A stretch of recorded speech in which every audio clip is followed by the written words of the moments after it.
Telugu Desam party జెండా ఆవిష్కరణ కార్యక్రమంలో పాల్గొన్న ఎమ్మెల్యే డాక్టర్ చదలవాడ. నర్సరావుపేట నియోజకవర్గం రొంపిచెర్ల సంతగుడిపాడు గ్రామంలో ఎస్సీ కాలనీ నందు పార్టీ నాయకుల ఆధ్వర్యంలో తెలుగుదేశం పార్టీ జెండాను ఏర్పాటు చేశారు.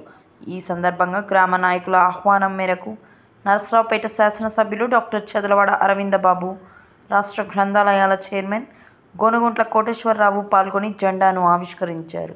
గ్రామానికి వచ్చిన ఎమ్మెల్యేకు గ్రామ ప్రజలు ఘనంగా స్వాగతం పలికారు.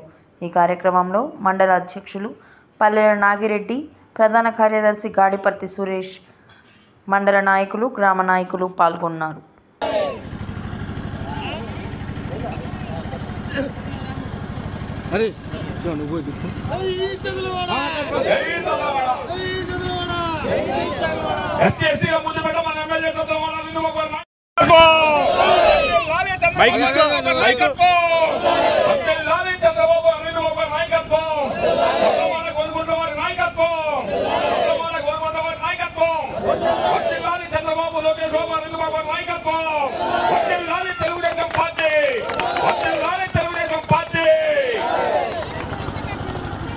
మరో